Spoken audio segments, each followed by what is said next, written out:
pessoas! Sejam bem-vindos ao 6º episódio do Pod Papo. Eu sou Kézia Lawane. Eu sou Natália Souza. E hoje vamos falar sobre economia contemporânea. A economia contemporânea, ela tem como campo, para estudar tudo que vem acontecendo atualmente na economia atual. E, Natália, para início, eu quero saber, ao seu ver, quais são os maiores desafios que o Brasil enfrenta hoje na economia contemporânea? Kézia, um dos maiores desafios na economia contemporânea é a taxa de desemprego, que hoje em dia abaixou mais, mas na pandemia ela foi elevada. Várias pessoas ficavam sem empregos. Resumindo, elas tinham que pegar seu cartão de crédito para comprar coisas para suprir dentro de casa quando não tinha. Aí fazia um desafio muito grande para elas, era o desemprego, que acabava que tinha que fazer dívidas Endividando entre as eles. pessoas, Exatamente. né? E isso é muito importante quando você fala essa questão do desemprego, que hoje em dia a gente tem programas de jovem aprendiz para os nossos jovens que nos prepara para o mundo financeiro futuramente, né? Exatamente. Então, quer dizer, eu vou fazer uma pergunta para você agora. Para você, como a juventude pode se preparar para os novos modelos de trabalho e de consumo? Eita, me pegou, viu? Ao meu ver, né? Eu acho que as pessoas hoje em dia, os jovens, no caso, hoje em dia, devem estudar continuamente. Porque hoje em dia tem muitas coisas que têm tomado a nossa atenção de nós jovens, né? Tornando a distração pra gente. E aquele jovem que estuda, eu falo jovem porque a gente tem mais tempo, né? Do Exatamente. que outras pessoas de mais idade para poder se inserir nesse mundo da economia. Mas, enfim, eu acho que devem estudar continuamente, porque ninguém tira o estudo e também alguém que estuda muito a todo momento tá em uma adaptação melhor, consegue se adaptar rápido em qualquer lugar, em qualquer mundo financeiro, enfim. E saber muito bem essa questão do marketing digital, porque hoje em dia isso tem se tornado uma ferramenta muito importante em qualquer área de profissão. Então, eu acho que isso também vai preparar muito nós jovens para o mundo de trabalho futuramente. E essas coisas eu acho que vai É nos a preparar principal. muito bem, isso. Certo. Natália, e como a economia brasileira é afetada por crises internacionais hoje em dia? Essa questão de guerra, ao seu ver, você acha que isso influencia na nossa economia? Kézia, eu acho que influencia bastante, sabe por quê? Porque hoje em dia tem várias guerras no mundo, então a economia pode ficar afetada tanto no nosso país, no Brasil, como em outros países. Podem aumentar a inflação e também pode aumentar o custo que a gente vai consumindo aos poucos, como eu disse, a inflação. Inclusive, você falou sobre essa questão da inflação, as pessoas até brincam muito, vários memes na internet, sobre a questão da Shein, que as pessoas não entendem muito bem quanto a isso, tá taxando, mas isso também não é algo que só depende do nosso país, isso não depende apenas, como as pessoas falam, do nosso presidente, mas isso também envolve essa questão internacional de outros países, se está acontecendo uma guerra no mundo, não só em questão desses lugares que a gente compra na internet, Sim. mas também na nossa alimentação. Isso influencia muito produtos que são importados e exportados. Enfim, uma série de coisas. Concordo com tudo que você falou. E a gente sabe que algo que é muito importante para a economia é a educação financeira. Ah, com certeza. Sem educação financeira, eu acho que muitas pessoas não saberiam como suprir o seu trabalho, o seu dinheiro, na verdade, que recebe. E quanto a isso da educação financeira que a gente tem abordado muito no nosso podcast, mas isso também, não digo que seja hipócrita, mas isso também tem me feito repensar muito, porque eu sou uma pessoa muito consumista ao extremo, e a todo momento na nossa escola a gente está falando sobre a importância da educação financeira. Na nossa escola, no nosso podcast a gente está falando do início, nas nossas redes sociais. Mas para você, Natália, você acha que é importante a educação financeira? Sim, eu acho muito importante a educação financeira. Exatamente agora é mais importante ainda, porque agora é uma matéria, currículo escolar, a educação financeira. Eu acho Obrigatória, né? é obrigatória, virou lei agora ter a educação financeira no currículo. Eu acho muito importante, porque eu acho que tem muitos jovens que às vezes não sabem o que fazer com o dinheiro que recebe do jovem aprendiz ou de outros métodos que vão ganhando dinheiro. E eu acho que com a educação financeira a gente vai saber em como investir, em como aplicar cada coisa. E é isso. Eu acho de fato muito importante agora ter a educação financeira como uma matéria obrigatória nas escolas, porque como eu falei, eu sou muito consumista ao extremo, e isso é ruim, mas claro que quando a gente tem uma aula muito bem preparada, igual a gente tem na nossa escola, a gente consegue repensar melhor sobre isso com relação à educação financeira, ao mundo digital, porque isso de qualquer forma também vai nos estimular a empreender, a saber mais sobre economia. Isso vai nos estimular a ter um controle financeiro melhor, que tudo isso causa impacto e causa diferença para a gente agora e também para o nosso futuro.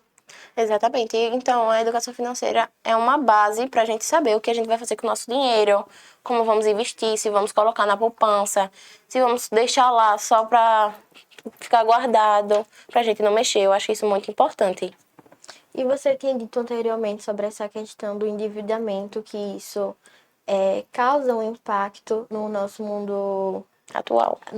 atual. Você acha que especificamente o que é que isso tem como impacto no nosso mundo atual, o endividamento? Bom, eu acho que o endividamento, ele é causado principalmente por causa das inflações. Porque, assim, se vamos fazer um empréstimo no banco, a inflação vai subir, vai ser muito alta. Os juros que vamos pagar, os juros de um cartão de crédito. A gente acha que os juros do cartão de crédito não existe, que a gente vai comprar ali no cartão de crédito e vai ficar feliz. Não. Vamos gastar o cartão de crédito, só que depois, no próximo mês, a gente vai lembrar, nossa, aquilo que eu gastei no passado, vamos ter que pagar esse mês. Então, eu acho que um cartão de crédito é só uma ilusão que você deve estar comprando agora. Não, o cartão de crédito você vai pagar quantas vezes que você parcelou. E é justamente aí que a educação financeira vai entrar.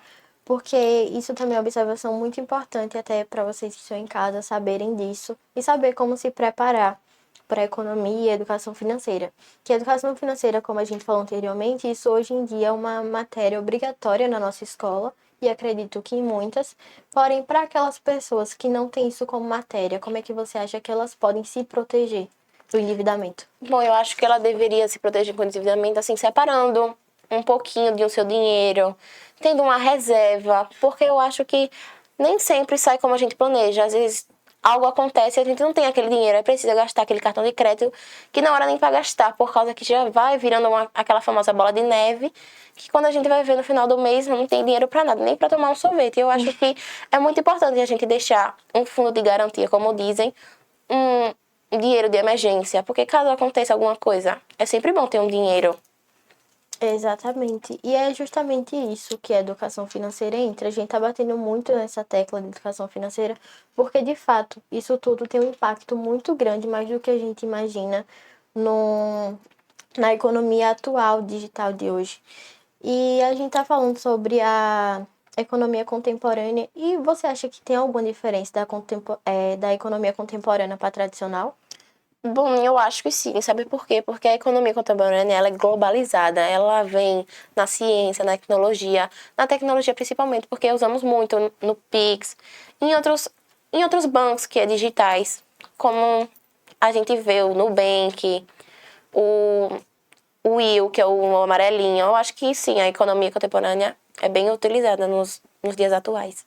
Pronto, mas e quanto à economia tradicional, o que você acha sobre isso? A economia tradicional é mais antiga, é mais usada pelos nossos avós, que é o banco, que vai lá, pega no cash, tira o dinheiro. Eu acho que é mais utilizada pelos avós, pelos nossos pais, que às vezes acham que o banco que o banco online não é bem seguro. Enquanto isso, tem algo, só uma observação que eu queria fazer com relação ao que ela falou, que há uma pequena diferença, assim. É mais ou menos o que você falou, a economia tradicional, ela vai, mesmo que seja pouco detalhe, mas isso tem uma diferença grande, que é a questão de que a economia tradicional, ela vai trabalhar mais essa questão do uso próprio. Você tem aquela economia para você sobreviver, só o básico, como a caça nem tanto, né? É. Mas assim, a pesca são pessoas que trabalham essa questão de vender, mas para a sobrevivência, para se manter não é para outros fins. E quanto à economia contemporânea, ela estuda a economia no todo, como você falou, globalizada no mundo de hoje, que envolve a tecnologia, o meio ambiente, como também as big techs, que acho que eu falei certo, tem essa questão das grandes empresas de tecnologia, que isso está causando impacto imenso no mundo atual e também, com certeza, no nosso futuro. Porque, por exemplo, a tecnologia artificial hoje em dia, As IAs sim, podem influenciar bastante as IAs, por causa que várias pessoas vão achando que estamos falando com um amigo, outro não, mas às vezes é as IAs que falam com a gente mesmo, e a gente acha que e isso isso é... está causando um impacto muito grande. E claro que isso tudo também. Isso tudo vira rotina e o povo acha que uma coisa ou outra é ligada com a economia contemporânea. Pode sim, pode ser ligada com as IAs também, que hoje em dia ela ajuda e atrapalha ao mesmo tempo, não é, Que Kézia? com certeza a gente está falando com relação a isso da IA, isso também está causando um grande impacto. Para finalizar aqui, qual a mensagem que você deixa para os nossos jovens e os nossos ouvintes quanto a isso da economia tradicional, contemporânea? Qual a mensagem que você deixa para os nossos ouvintes? Bom, assim, eu acho que a economia é bem principal pra gente, porque se não existisse economia, a gente não saberia como ia utilizarmos, como a gente ia usar, como íamos gastar, quanto ia ter na nossa conta, porque assim, ter economia não é só o gastar. Temos que pensar no Exatamente. amanhã, porque caso aconteça algo inesperado, a gente tem que ter aquele dinheiro, aquele fundo de garantia, para que a gente possa utilizar cada vez mais. Na economia também podemos colocar nosso dinheiro, juntar um pouco do nosso dinheiro e colocar na poupança, que ele vai rendendo cada vez mais, não vai ficar lá parado. Eu acho que isso é muito importante. Exatamente. E a mensagem que eu deixo aqui para os nossos ouvintes, e principalmente os jovens, como eu falei anteriormente, nunca parem de estudar esse mundo financeiro, porque isso é de suma importância para os dias de hoje e com certeza para o nosso futuro. Ter planejamento, isso é muito importante, porque, como eu falei, também envolve o financeiro. E invistam não só financeiramente, quando eu falo isso, mas em tecnologia também, porque a tecnologia tem tomado conta do nosso planeta e principalmente dos nossos jovens, né? Tem influenciado bastante, até na nossa forma de pensar, opiniões, enfim. E tenham planejamento financeiro, empreendam, não apenas em montar empresas necessariamente, mas ter uma mente criativa, de empreendedor, de que inova, porque a tecnologia não para. E é isso aí, Natália. Muito obrigada por mais um podcast, minha parceira no podcast. E, pessoal, os nossos episódios estão sendo lançados lá no YouTube, no Spotify também. O nosso link tá lá na arroba do nosso Instagram, é arroba podpapo.cast. Segue lá, nos acompanha. E é isso aí, até o próximo episódio.